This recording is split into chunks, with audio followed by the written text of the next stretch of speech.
주제 구절은 로마서 12장 1절 말씀인데요. 그러므로 형제들아 내가 하나님의 모든 자비하심을 너희를 권하노니 너희 몸을 하나님이 기뻐하시는 거룩한 산 제물로 드리라 라고 할 때 성경을 보면 이 몸을 가지고 하나님 앞에 영광을 누리라는 말이 굉장히 많이 나와요. 생각보다. 그렇지 않나요? 서 집사님? 네. 그 몸을 가지고 영광을 누리라고 할 때 부활에 신령한 몸이라고 그러죠. 부활도 몸을 통해서 부활이 일어나요. 이 원리가 되게 재미있지 않습니까? 네. 그래서 우리가 성화를 얘기할 때 성화가 우리의 삶에 스며들고 실제적으로 나타날 때는 반드시 우리의 몸을 통해서 나타납니다. 부활도 우리의 이 썩어질 몸에서 썩지 아니할 신령한 몸으로 나타나듯이. 그래서 1번 보면 그렇다면 구체적으로 성화는 어디에서 드러나는가? 우리의 몸인데 이걸 우리가 전인적, 다른 말로 하면 이 손과 발과 눈과 귀와 코가 다 동원되어지기 때문에 전기관이 동원되어진다. 전인적이다, 전기관적이다 이런 말을 씁니다. 그래서 몸은 곧 자기 자신이에요. 몸과 내가 분리가 안 돼요. 몸이 나고 내가 곧 몸입니다. 그래서 서로 지대한 영향을 주고받는 관계이기 때문에 여러분의 존재를 얘기할 때, 여러분의 정체성을 얘기할 때 나라고 하는 이 육체의 머리 끝부터 발뒤꿈치까지의 몸의 전 기관이 동원되지 않고는 나라고 하는 정체성과 나의 취향과 기호와 컬러를 얘기하기가 어려워요. 네. 나의 정체와 취향이 헤어 색깔, 헤어 컬러 다 드러나요. 옷 입는 거, 말하는 거, 눈썹 정리하는 거, 화장하는 거, 섀도우 하는 거 전부 다 손에 매니큐어 하는 거 이게 전부 다 나의 의식과 생각과 취향과 기호, 나의 어떤 인생의 컬러 이런 것들이 가시적으로 드러나는 것은 나라고 하는 이 몸이라고 하는 전체를 통해서 드러나요. 어떤 사람은 심지어 이제 타투도 요즘 굉장히 타투가 이제 대중적이게 되어졌습니다만 타투를 하는 사람도 자신의 사고 방식을 자기 몸에 타투를 그림으로 다른 사람들에게 표현을 하는 거예요. 그래서 나라는 존재는 반드시 이 몸을 통해서 드러나게 되어져 있습니다. 그래서 이런 사실과 진리 때문에 현실의 성화도 반드시 우리의 전 몸과 전 몸에 속한 기관들을 통해서 드러냅니다. 몸과 연결되지 않은 성화는 없습니다. 그래서 오늘 본문에도 보면 너희 몸을 하나님이 기뻐하시는 거룩한 산 제사 제물로 드리라. 이 얘기는 우리가 살아가는 내가 걸어가는 모든 것이 하나님과의 관계에서 동떨어져 있는 것이 없다고 하는 얘기입니다. 자, 그러면 이제 두 번째 바울이 몸을 강조하는 이유가 있잖아요. 1번, 2번 나뉘어져 있는데 죄가 우리를 지배하는 것도 무엇을 통해서 나타나냐면 무엇을 통해 지배하냐면 우리의 몸을 통해서 지배를 합니다. 그리고 이번에도 뭐죠? 죄의 결과를 일으키는 것도 우리의 손과 발을 동원하고 우리의 입술을 동원하고 우리의 눈빛을 동원하고 우리의 몸짓을 동원합니다. 전부 다. 그러니까 내 몸과 죄가 일으키는 거하고 서로 동떨어져 있지 않아요. 사람이라고 하는 존재는. 네. 반드시 서로 하나로 연결되어져 있죠. 그래서 먼저 봅시다. 죄의 지배. 이것도 몸인데 로마서 6장 12절에 보면 그러므로 너희는 죄가 너희 죽을 몸을 지배하지 못하게 해라 이런 얘기를 해요. 사실 이제 이 성화의 실제 오늘 3과가 성화의 실제 마지막인 다음과 죄와 육체의 싸움과 이렇게 한 세트예요. 한 세트로 가야 되는데 거기까지는 시간이 부족하니까 이 부분만 하고 다음 기회에 하는데요. 죄가 내 안에 둥지를 틀면 우리가 첫날 어제 나누었습니다. 죄의 습관이 내 안에 스며들어서 죄가 내 안에 둥지를 틀면 잘 떠나지 않습니다. 몸의 습관이. 그래서 죄가 나를 지배하고 다스릴 때 제일 먼저 무엇을 길들이냐면 내 몸을 길들여요. 어떤 방향으로? 죄의 방향으로. 네. 부정적이고 악한 생각으로 몸을 동원합니다. 그래서 죄의 습관과 죄의 성향이 더 강해지면, 둥지가 더 강해지면 죄가 완전히 나의 몸을 지배하게 되어져요. 그러면 이 몸이 나를 지배하게 되어지는 상태는 소극적인 말로 표현하면 뭐냐면 죄가 나를 다스리고 죄가 나에게 하라는 대로, 죄가 원하는 대로 내가 몸이 순종을 해요. 따라해요. 죄의 말을 들어요, 몸이. 그래서 이걸 죄가 나를 중독해서 나를 사로잡아 가는 현상으로 나타납니다. 그래서 죄의 특징은 항상 특징이 뭐냐면 파괴적입니다. 죄의 특징은 나의 몸을 장악하면 나의 몸을 파괴하기 시작하고 내 몸을 통해서 다른 사람과의 관계를 파괴하기 시작해요. 지배하고 있는 몸을 지배하는 그 당사자의 몸도 파괴할 뿐만 아니라 그와 관계하고 있는 관계하는 관계성까지도 단절시키고 파괴시켜요. 이게 죄가 가져오는 무서운 여러분 파국적인 결과예요. 그래서 우리가 복음서를 보면 있잖아요. 귀신 들린 자들이 나오잖아요. 귀신 들린 자들이 여러분 무엇을 장악하죠? 사람의 몸을 장악해요. 그래서 사람의 몸을 장악해서 사단이 원하는 대로 그 몸이 동원되어져요. 근데 그 동원되어지는 게 어떤 거죠? 선한 거예요? 아니죠. 악한 거죠. 부정적인 결과를 만드는, 파괴적인 결과를 만드는데 그 몸을 동원해요. 그리고 몸을 동원하기 전에 뭘 한다고요? 그 몸을 장악하고 지배한다. 그래서 죄를 자행하게 만들어요. 그 죄를 자행하는 당사자의 몸도 파괴하고, 물론 정신도 파괴하고 영혼도 파괴하지만 몸 자체를 파괴합니다. 그 다음에 보면 죄의 결과가 몸으로 나온다. 로마서 6장 13절에 보면 이런 말이 있잖아요. 너희 지체를 불의의 무기로 죄에게 내주지 말고 오직 너희 자신을 하나님께 드리며 너희 지체를 의의 무기로 하나님께 드리라, 이렇게 돼 있어요. 그러니까 지체가 우리가 의의 무기가 아니라 죄의 무기, 불의의 무기로 자기의 의사에 반하게 이미 이 상태가 되어지면 죄가 나를 지배하고 다스리는 습관과 중독이 진하게 들어왔기 때문에 내 의사와 생각과 반하게 내가 잊지 말아야 될 자리, 내가 가지 말아야 될 자리, 하지 말아야 될 말, 보이지 말아야 될 표정, 보이지 말아야 될 태도를 이미 보여버렸어요. 이미 선을 넘어가요. 두 번째 단계에서는. 그래서 결과를 이미 만드는 단계에 들어가요.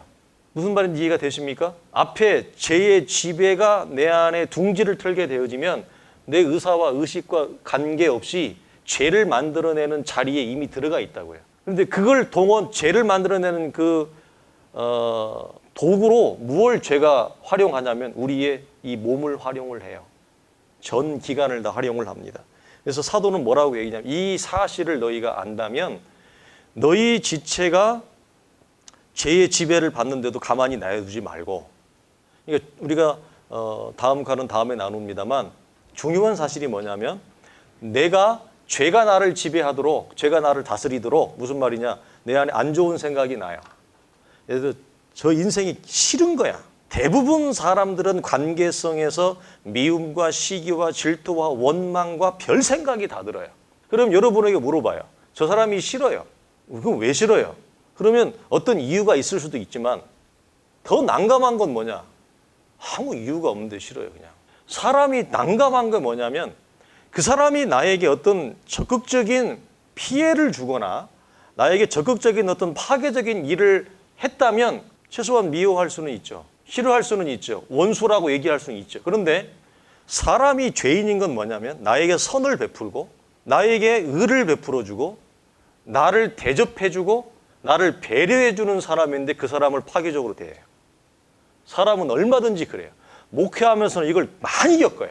그래서 왜 목회자들이 상처가 많냐면 내가 그 어떤 아무개 성도나 아무개 장로님이나 아무개 집사를 나쁜 의도와 나쁜 결과를 가지고 계산해서 접근한 게 아니에요. 나는 선한 의도를 가지고 하나님의 사람으로서 의와 자비와 선을 베풀었는데 돌아오는 것은 원망과 미움과 시기와 질투와 오해와 누명과 이런 것들이 돌아와요. 근데 그게 한두 번이 아니에요. 목회하면서. 굉장히 많이 겪어요. 그러니까 사람을 다루고 있는 목회자의 입장에서 볼 때는 사람이 사실 선하다고 그 웃기는 소리예요. 뭐가 선해요? 사람이 뭐가 선해요? 나는 우리 권성도님이 하는 얘기를 뼈저리게 이해해요. 사람 때문에 잠 못 잔 적이 한두 번이 아니에요. 네. 그러니까 아까 우리가 거룩이 우리 안에 성화가 나타나면 대표 특징이 뭐가 나온다고 그랬어요? 사랑이 나온다고 그랬죠? 그게 여러분 불가능해요. 아니 나는 자기한테 나쁘게 한 거 하나도 없는데 지가 나한테 그렇게 하는데 그 사람을 뭘 사랑할 근거가 있어요? 만약에 제가 예수를 안 믿었다. 제가 오전에 그랬잖아요. 예전에 제가 독종 중에 독종이었다고 그래요. 그럼 그 사람을 가만히 안 놔둡니다. 그냥 끝장을 내버리는 사람이에요. 원래 성질이. 누가 나를 공격하잖아요? 그러면 예수 밖에 있을 때 저의 모습은 여러분하고 달라요. 여러분은 잘 참아주더라고요. 되게 사람들이 좋으시더라고요. 저는 그렇게 안 봐요. 그냥 끝장을 내버려요. 그러니까 성격이 극단적인 사람이에요. 아주 못됐죠. 이게 그런 극단적이고 최악을 끝을 가는 성격인데 이렇게 바뀐 거예요. 그걸 다 드러내요. 다 받아내요. 다 품어내요. 물론 괴롭고 힘들지만 그것들을 이제는 잘 넘어가요. 이게 제 힘으로 가능할까요?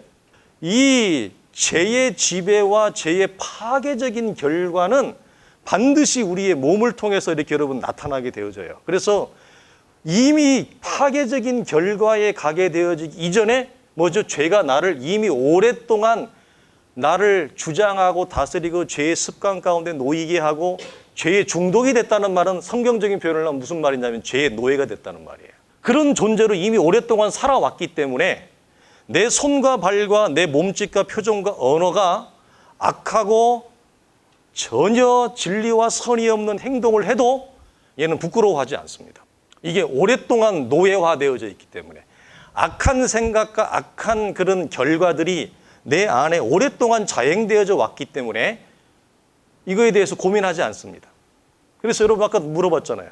여러분 안에 그런 미움과 질투와 원망과 악한 생각과 안 좋은 생각이 일어날 때 아까 제가 얘기하면 제가 예수 믿기 전에 그런 막 안 좋은 생각들 이 살기의 끝이 올라오거든요.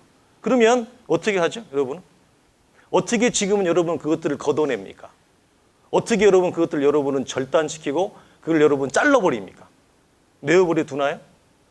내어버려 두면 그 생각에 휩쓸려서 밤새도록 잠을 못 자고 막 울그락불그락하고 별 생각을 다 하죠. 일어났다 앉았다 침대에 누웠다가 잠이 안 와가지고 뻘떡 일어났다가 생각하면 생각할수록 원망하고 원통하고 이걸 밤에 찾아가 마라. 이걸 끝장을 내버려 마라. 이런 생각이 수도 없이 오가죠. 근데 이게 사람마다 이런 극단적인 성향과 기질을 가진 사람들이 있어요.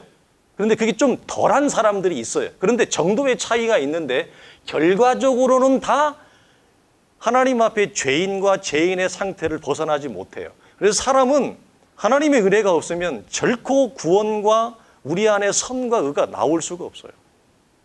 여러분 어떻게 생각하십니까? 그냥 생각이 흘러가도록 내버려 둡니까? 내버려 둬요? 그러면 완전히 나를 잠식합니다. 근데 이것이 한 번, 두 번 나를 잠식하기 시작하면 서서히 눈빛이 날카로워집니다. 사람은 마음의 생각이 새카매지고 악한 생각과 극단적인 생각이 떠오르잖아요. 그럼 우리 권성도님 잘 알 거예요. 범죄자들 많이 보니까. 그네들은 완전히 항상 극단적인 생각이 어두운 생각이 정수리부터 발뒤꿈치까지 꽉 차 있는 애들이에요. 그런 애들 보면 여러분 인간의 얼굴의 형상이 아니에요. 사람이 원래 이렇게 강아지상들은 눈빛이 이렇게 내려온다고요. 근데 여러분 일주일만 악하게 살아보세요. 다음 주에 오면 눈꼬리가 다 올라갑니다. 진짜로 쫙 찢어집니다. 이렇게 찢어지고 쫙 올라갑니다. 실제로 그렇게 변합니다. 사람이 인상이 실제로 변해요. 너무 착하게 살아서 모르시죠? 그러니까 죄가 나를 주장해서 파괴적인 결과를 낳을 때도 우리 전 기간, 전 몸을 동원하고 성화가 나를 통해 선과 의와 거룩과 하나님의 친절과 하나님의 자비와 긍휼과 사랑이 나타나는 것도 우리의 눈과 귀와 표정과 모든 손과 발, 전 몸을 동원해서 나타나요. 그러니까 우리가 하나님의 자녀가 되어지고 우리 안에 성화가 일어나면 표정이 바뀌는 거예요. 눈빛이 바뀌는 거예요. 제 예전 설교, 군의장 노교 설교 때 제가 간증한 거였는데 우리 장기수사님은 들어서 기억할지 모르겠는데 제가 우리 아내 만나기 전까지 30살, 그러니까 10년 정도를 기도를 한 것 중에 하나가 뭐였냐면 만나는 사람마다 그러는 거야. 저보고. 무슨 얘기를 했는지 아세요? 만나는 사람마다 다 좋은데 눈에 살기가 너무 많아. 살기 좀 빼, 이거였어요. 일을 할 때 동대문 시장, 남대문 시장에 목사님이 잠깐 일을 하러 한 1년 동안 일을 한 적이 있었는데, 동대문 시장 상인들이 맨날 아침부터 밤까지 사람만 상대하는 사람들이잖아요. 그 사람들은 여러분 웬만한 관상가보다 관상을 더 잘 봐요. 수십 년간 사람을 상대한 사람들. 나보고 항상 하는 말이, 그 말을 들을 때마다 가슴이 비수가 돼서 날아오는 거예요. 뭐가? 예수 믿은 지 내가 10년이 되었는데 사람들이 날 보고, 내가 직분이 본분이 전도사인데 나를 만나는 사람마다 뭐라고 얘기하느냐? 눈에 살기가 너무 많아. 남대문을 가는데도 나보고 정기사 눈에 살기가 너무 많아. 다 좋은데 일도 잘하고 인사도 잘하고 빠릿빠릿하고 뭐 틀림없이 일하니까, 그러니까 다 좋은데 하나만 얘기하자. 친해지니까 얘기하는, 살기 좀 빼. 눈이 너무 살벌해.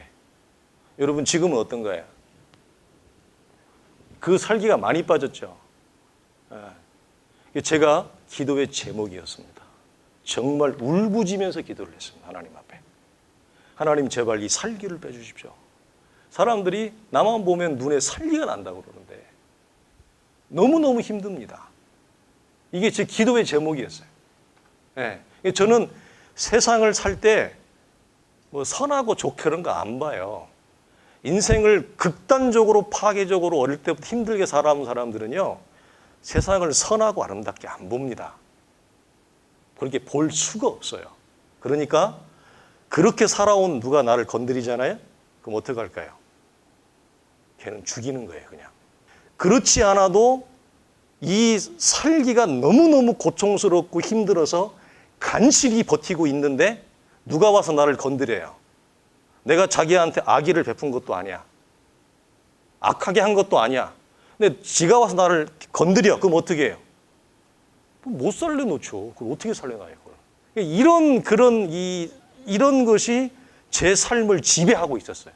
제가 제 과거 얘기를 하면 너무 내가 누추하고 추잡스러워서 얘기를 제가 안 하는 거예요. 꺼내놓을 게 너무너무 많아요. 그러면 나 잡아갈지도 몰라, 우리 권성도님이. 좋은 목사인 줄 알고 데려갔더니 내가 체포해야 되겠다 할지도 몰라. 네? 그런 사람이 바뀌는 거예요. 그런 존재가. 그래서 악한 생각이 나를 지배하도록 연상이 계속 일어나서 나를 완전히 장악하도록 내어버려 두면 곤란해요. 잘라야 돼요. 그럼 무엇으로 잘라요? 여러분의 의지로? 안 돼요. 안 됩니다. 그 잠시입니다. 다시 악한 물결이 거세게 내 생각과 감정에서 치고 올라옵니다.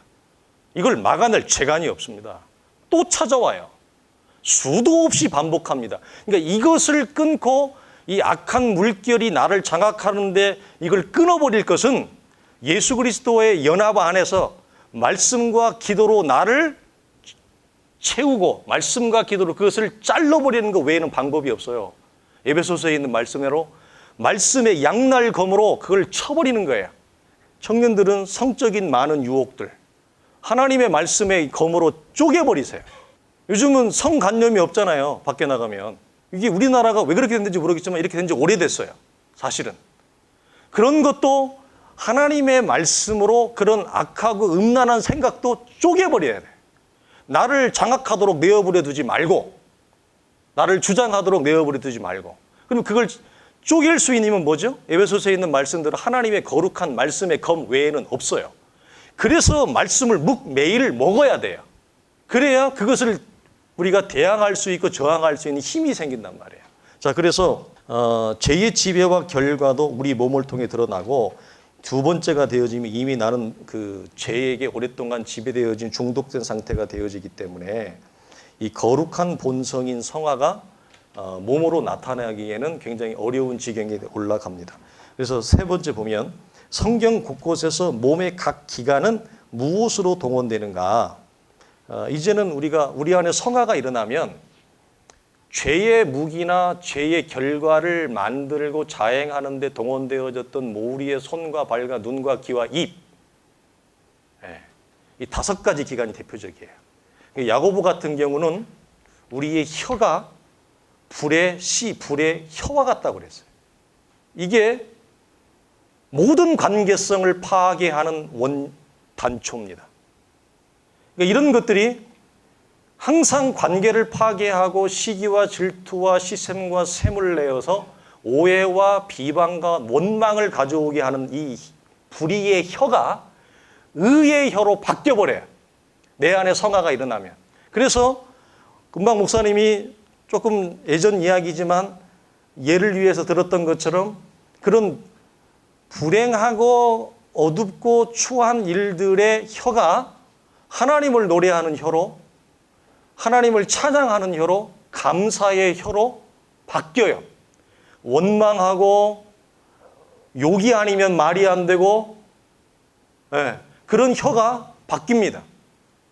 하나님을 노래하고 감사하는 혀로, 하나님의 말씀을 담는 혀로. 그래서 상대방을 배려해주고 칭찬해주고 인정해주고 그를 격려해주고 그에게 용기를 주는 그런 혀로 바뀝니다. 그래서 성화는 반드시 우리의 전 기관을 통해 일어납니다. 내가 성화가 됐는데 혓바닥은 그대로다. 말도 안 되는 소리야. 내가 예수를 믿는데 내 안에 성화가 일어나는데 혀는 여전히 입만 열면 예전에 죄의 지배와 죄의 결과를 만드는 데 동원되어졌던 그 혀의 새치혈을 가지고 있다. 말이 안 되지. 내가 싸워야 되는 거예요. 옛사람에 속한 혀와 그리스도 예수 안에 새롭게 창조된 혀, 두 혀 사이로 우리는 무엇을 선택해야 돼요? 새로운 혀를 선택을 해야 돼요. 과거의 혀가 아니라. 그래서 이제는 내가 오래 예수를 믿었고 이만큼 이런 내용으로 오랫동안 듣고 노출되었음에도 불구하고 내가 아직도 옛사람의 혀, 과거의 혀를 가지고 내가 여전히 사용하고 있다. 그러면 내가 예수는 믿었는데 내가 구원은 받았는데 내 혀는 누구의 지배를 받고 있는 거예요? 죄의 지배를 받고 있는 거죠. 그래서 성화는 내 안에 거룩이 나타나면 혀가 죄의 지배에서 의의 지배로 바뀌어요. 은혜의 지배로 바뀌어요. 그래서 했던 말을 안 쓰는 겁니다. 예전에 오랫동안 내 혀에서 놀았던 언어들이 더 이상 나오지 않는 겁니다. 그래서 이 혀 하나를 가지고 얘기하면 이전 것은 지나갔으니 보라 새 것이 되었다. 새로운 혀가 되는 거예요. 굉장히 어렵습니다. 이게 우리의 의지와 노력으로 안 됩니다. 틈만 나면 과거의 혀로 돌아갑니다. 기회만 주어지면 과거의 혀로 돌아갑니다. 하지 말아야 될 말들을 막 하게 되어지죠. 그래서 하나님을 이 감각할 수 있는 영적인 기관으로 전부 다 새롭게 변화되어지고 창조가 되어져요. 그래서 몸의 기관 중에 성경에서 제일 많이 동원되어지는 것은 눈과 귀죠. 우리가 이거 많이 하도 강조했는데 귀는 맨날 세상 정보나 듣고 야 누구는 이랬단다. 저는 이렇게 해서 돈 벌었단다. 쟤는 이렇게 해가지고 애 좋은 학교 보냈대. 야 그 어느 학원이 좋다냐. 야 주식을 뭐 해가지고 뭐 해가 돈을 벌었대. 땅 어디에 투자해가지고 돈 벌었대. 맨날 이런 것만 듣던 귀. 안 그러면 야 너 들었냐? 뭐 걔가 야 이런 애래. 그래? 나는 걔 처음 볼 때부터 알아먹었어. 맨날 이런 것만 듣는 귀. 이런 귀에서 듣지 못했던 하나님의 음성과 하늘의 소리를 듣는 귀로 변화되는 거예요. 그래서 성화는 우리의 몸을 통해 일어나요. 예전에는 세상의 소리, 쓸데없는 잡다한 소리, 그때는 그게 진리였죠. 세상의 소리가 나한테는 진리였고 복음이었습니다. 그게 전부였습니다. 하나님의 소리는 들을 수 있는 기회조차도, 가능성도, 관심도, 마음도 없었습니다. 그런데 그 귀가 이제는 세상의 소리에 대하여 죽고 하나님의 소리를 듣는 귀로 변화되어지고 새롭게 창조되어지는 거예요. 귀가 거룩해지는 겁니다. 손으로 받지 아니한 할례를 귀가 받는 것입니다. 그러면 이 귀는 하나님의 음성이 들리기 시작합니다. 하나님의 말씀이 들리기 시작합니다. 그리고 눈은 뭐죠? 보지 말아야 될 거 맨날 보고, 보아서는 안 될 것들을 맨날 보고, 보아서 안 되는 것들을 보기 시작하면 그 인간의 눈은 모든 인간의 탐심과 정욕을 담아놓은 요체거든요, 눈이. 그래서 이 인간의 탐욕과 이 정욕을 담아놓은 눈으로 봐서는 안 될 것들을 보고 자꾸 보기 시작하고 한 번, 두 번 보기 시작하면 이 눈을 통해서 내 정신을 지배해요. 그래서 자꾸 안 좋고 악한 생각들이, 정욕적인 생각들이, 그리고 소유하고 싶은 생각들이 이런 이 눈의 탐욕을 통해서 나를 지배하고 다스리고 연상이 되어져. 그래서 우리가 마태복음의 산상수훈에 보면 음욕을 품는 자마다 이미 간음하는 자니, 이건 남자나 여자나 다 똑같아요. 남자가 여자를 향해서만 말하는 것이 아니라 여자도 남자를 향해서 같은 말이에요. 그러면 여기에서 음욕이라고 하는 것은 뭐죠? 눈을 통해서 선을 넘어가는 것입니다. 경계를 넘어가는 것입니다. 뚝을 넘어가는 것입니다. 성적인 연상과 성적인 환상을 계속해서 이 눈이 나에게 조작을 하는데 내가 이걸 자르지 않는 것입니다. 내어버려 두는 겁니다. 눈이 계속 욕심을 부리도록 방치하고 방조하면 눈을 통해서 성적인 환상과 성적인 정욕의 끝자락까지 가요. 이런 눈이 죽는 것입니다. 그리스도와 연합되어 십자가에 죽고 이제는 말씀을 통해서 설교를 들음으로 하나님의 영광과 하나님의 은혜와 하나님의 손길을 감지하고 감각한 눈으로 바뀌어버려요. 눈은 하나님의 영광을 보라고 준 거거든요. 원래 정욕적인 걸 보고 탐욕을 내고 욕심을 내라고 하나님 주신 눈이 아니에요. 이 눈은 하나님의 영광과 거룩과 선과 실제를 보라고 하나님이 주신 거예요. 그런데 예수의 십자가에 연합되어져 죽은 이 새롭게 창조된 눈이 아니면 우리는 맨날 그런 것만 보는 거예요. 그래서 이제는 말씀에서, 기도에서, 예배 안에서 하나님의 영광을 보는 눈이 발전하면 어디까지 가죠? 타인과의 관계, 이웃과의 관계, 공동체 안에서의 믿음의 지체 안의 관계에서 아무개 성도를 통해서, 아무개 집사님을 통해서, 우리의 사랑하는 우리의 집사님의 자녀들을 통해서 하나님의 손길을 봐요. 하나님의 일하심을 보죠. 그래서 눈이 바뀌어지는 것입니다. 이렇게. 그래서 눈과 귀가 이렇게 제일 많이 우리가 동원을 하게 되어진다라고 하는 거. 에베소서 2장에 너희 마음 눈이 밝아지기를 위해 기도하라. 요한복음 9장도 날 때부터 맹인된 자의 눈이 열리는 사건. 그 다음에 계시록에 보면 귀 있는 자는 성령이 교회에게 하시는 말씀을 들을지어다. 이게 뿐만 아니라 고린도 교회에서도 눈과 귀를 굉장히 많이 얘기합니다. 그런데 왜 여러분 사도들이 이렇게 몸의 각 기관들을 이렇게 많이 동원할까요? 근데 동원하는 특징이 뭐냐면 얘네들이 어떤 목적으로 동원되어지냐면 하나님과 관계하기 위해서, 하나님과 소통하기 위해서, 하나님과 영적인 관계와 소통과 사귐을 위해서 의의 거룩한 도구로 눈과 귀가 동원되어지는 거예요. 그러니까 이것이 눈과 귀가 할례를 받아서 우리 안에 거룩한 성화가 나타날 때 동원되어지는 특징이에요. 그러니까 우리의 눈과 귀는 여러분 오늘 밤에도 말씀을 들으면서 여러분이 개인적으로 경건의 시간에 들어가면서 아니 여러분이 피조 세계를 보든지 여러분의 자녀를 보든지 여러분의 남편을 보든지 교회 안에 믿음의 성도를 보든지 그 상대방 내가 바라보는 모든 대상 안에 하나님의 살아계신 손길과 임재가 있다고 하는 거. 그러면 어떻게 될까요? 아까 목사님이 열을 냈던 부분. 왜 목회하면서 왜 목사가 그냥 그 값싼 그 웃음을 파는 것처럼 희죽거리면서 성도들에게 웃는 게 아니에요. 왜 웃을까요? 우리가 불렀던 찬양 중에 이런 말이 있어요. 형제의 모습 속에 누가 보인다고. 자매의 얼굴에서 무엇을 본다고. 그래서 신앙생활 개떡같이 하고 신앙생활 개떡같이 하니까 교회 와서도 계속 못된 짓 하고 못난 짓 하는 사람들이 교회 안에 제법 많아요. 사람들이 많이 모이는 교회 가면. 네? 그래서 그런 사람들에게 나도 악을 악으로 갚지 않고 성경이 뭐라고 얘기하죠? 그 사람이 너에게 악하게 굴었어? 그럼 나도 악하게 굴어야지. 눈에는 눈, 이에는 이니까. 성경은 뭐라고 해요? 악을 선으로 이겨라. 그래서 왜 그들에게 내가 웃지 않아도 되는데 웃음을 주고 내가 그들에게 친절과 배려를 하느냐? 그들 안에 일하시는 하나님을 보기 때문에 그래요. 그래서 목사는 그들에게 선과 친절을 베풀어 주는 것입니다. 그리고 먼저 다가가서 인사를 하는 것입니다. 하나님의 귀한 형상과 손길이 그 안에 있기 때문에 그가 존귀한 자거든요. 그러니까 만약에 그분들도 목사님처럼 동일한 그런 이 눈을 가지고 있었다면 저를 그렇게 안 대했겠죠.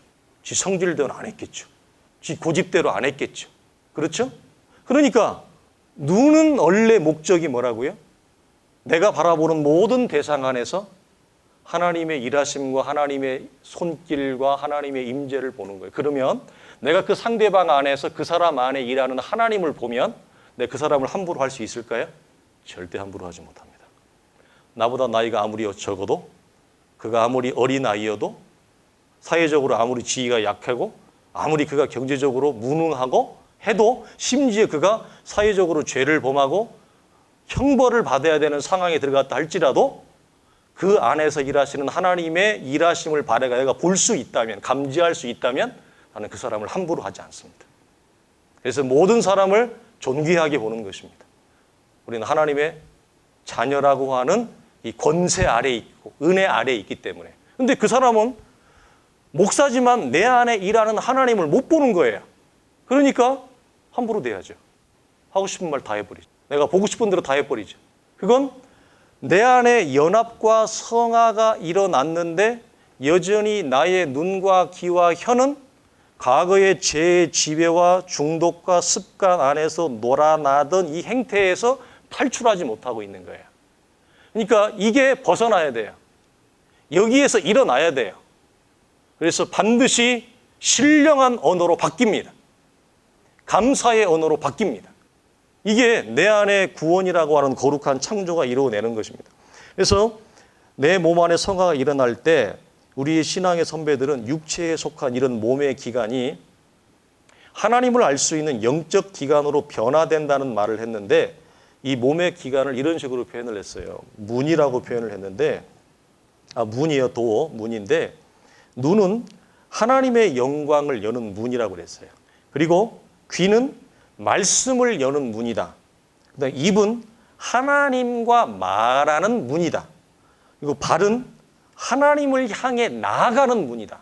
그리고 우리의 손은 하나님의 보좌의 문을 여는, 보좌를 향해 나아가는 그 출입구 문을 여는 문이라고 그래요. 그러니까 예전에는 옛 창조 아래 내 안에 성화가 이루어지거나 구원이 일어나기 전에는 여기에 사용되었던 눈과 귀 앞에 설명을 드렸어요. 입까지, 우리의 발도 설명을 드렸어요.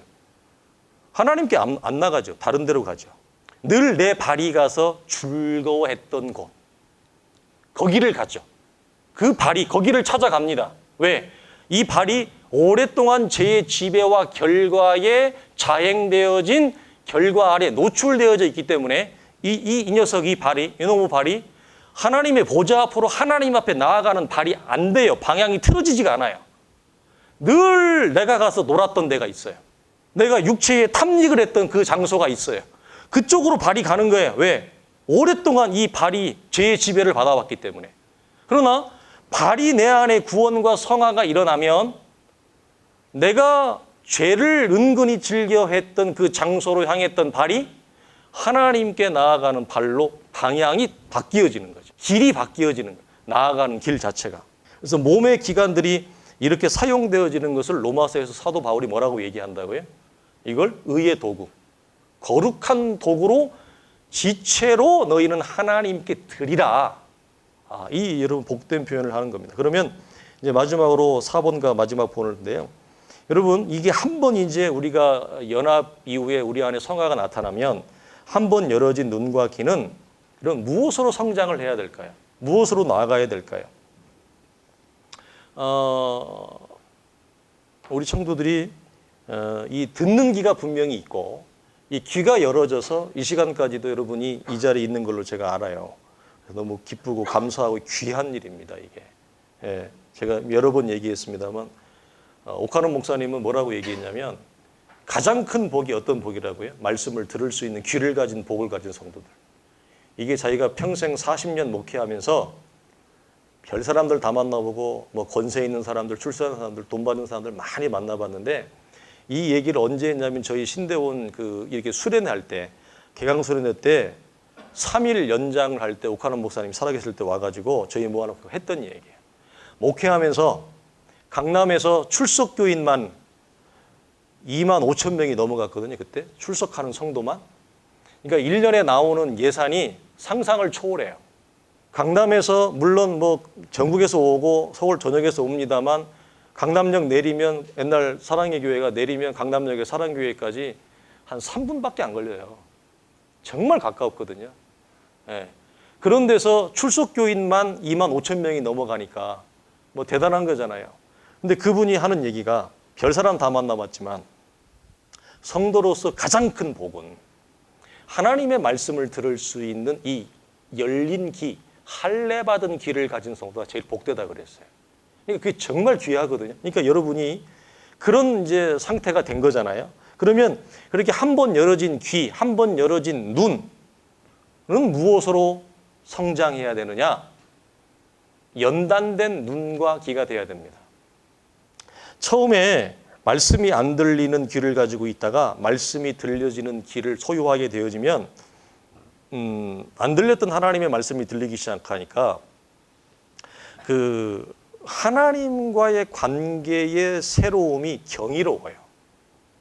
거기에서 오는 기쁨과 즐거움과 희락이 대단합니다. 그래서 시편의 다윗이 고백한 것처럼 또 계시록의 요한 사도가 기록한 것처럼 하나님의 말씀을 받아 먹음이 송이꿀보다 더 달아요. 말씀을 받아 먹는 그 받아 먹음이 너무너무 기쁜 거예요. 너무너무 달아요.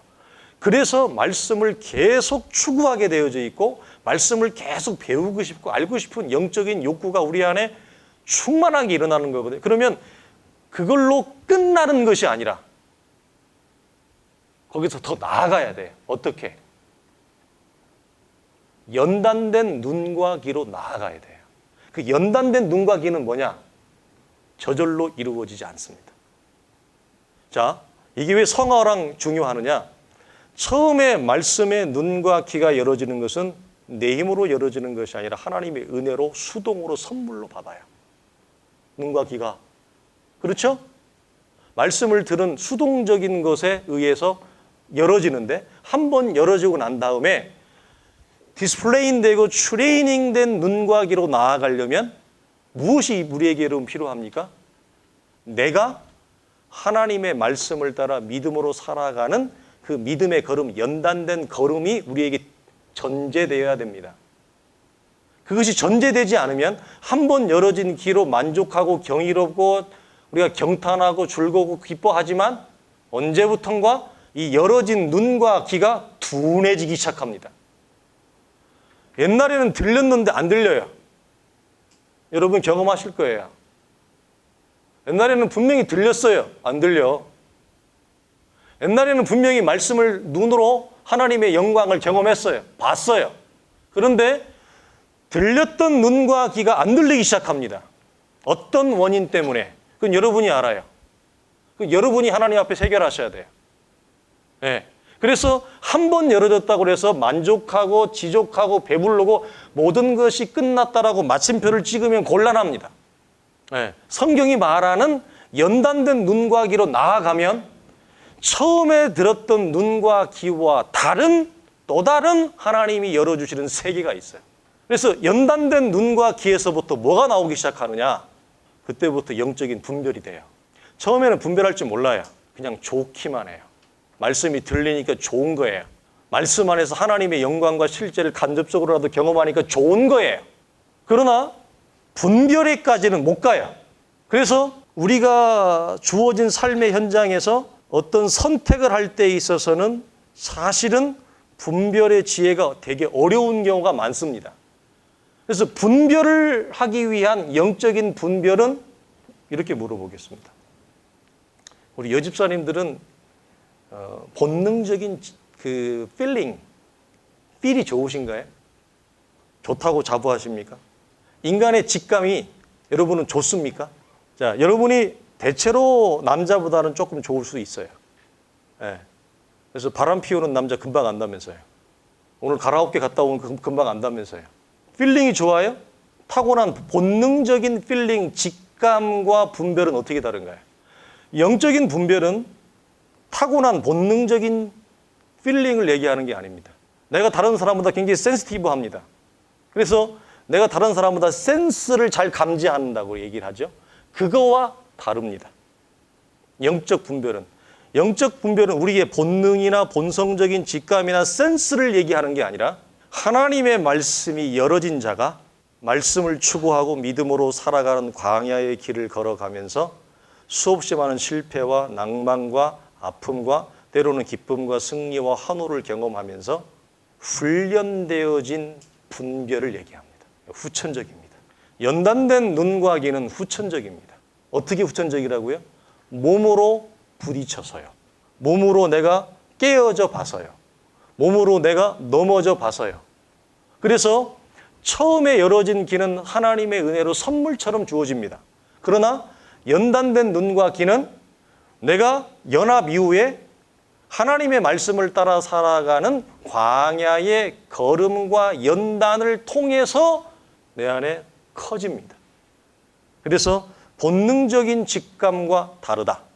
그러니까 연단된 눈과 귀는 어떤 사람만이 소유할 수 있을까요? 믿음으로 광야의 길을 하나님을 의지하고 걸어가는 자들, 좁은 길을 걸어가는 자들, 좁은 길을 피하고 넓고 안락하고 쉬운 길을 걸어가는 자들은 연단된 눈과 귀, 영적인 분별이 현저히 떨어집니다. 그래서 영적인 분별과 연단된 눈과 귀는 이 광야 같은 세상에서 힘들 거 알지만 하나님의 말씀에 순복하여 말씀을 가지고 좁은 길을 순종하여 나아가는 사람들, 그런 신자들, 그런 신실한 성도들 속에 하나님이 우리에게 후천적으로 연합 이후에 우리에게 선물처럼 여러분 주는 것입니다. 어떻게 보면 크게는 하나님의 은혜의 자원 안에 있지만 내가 수고하고 내가 그 길을 걸어가고 내가 실패하고 넘어지면서 소유하게 되어지는 거예요. 이런 차원에서 아무것도 안 하면 실패도 없잖아요. 그런데 실패 없는 삶이 복된 것이 아니라 실패를 통해서 더 나은 연단된 분별과 안목을 갖는 게 훨씬 더 소중한 거예요. 그래서 이런 얘기가 있어요. 낭비하는 실패도 없고 낭비하는 헌신도 없어요. 그러니까 진정한 실패는 뭐냐? 힘들 것 같아서 아무것도 안 하는 거. 실패할 것 같아서 처음부터 아예 시작도 안 하는 거. 이게 진정한 실패고 진정한 낭비예요. 그래서 실패를 하더라도 도전해서 넘어지는 것은 그건 낭비가 아니에요. 그건 여러분 헌신이 낭비되어지는 것이 아닙니다. 그래서 낭비하는 실패, 낭비하는 헌신은 결코 없습니다. 하나님의 사람들에게는. 마지막으로 성화가 사람의 몸을 통해 구체적으로 나타나는 두 가지 강력한 증거가 있는데 이게 뭐냐? 첫 번째는 뭐냐면 여러분 한번 생각을 해보십시오. 사람의 몸을 통해 구체적으로 성화가 나타난다는 강력한 증거, 성경적인 상식을 동원하면 두 가지가 있어요. 첫 번째 뭘까요, 여러분? 성화를 얘기할 때 성자로 비슷하기 시작하는 거, 성육신입니다. 여러분, 하나님의 아들이신 예수 그리스도가 무엇을 동원해서 거룩한 하나님의 구원의 역사를 이루냐면 낮고 천한 인간의 몸을 빌어서, 몸을 통해서, 몸 안에서 하나님의 거룩한 구원의 역사를 이룹니다. 그래서 성육신이 첫 번째 가장 강력한 증거입니다.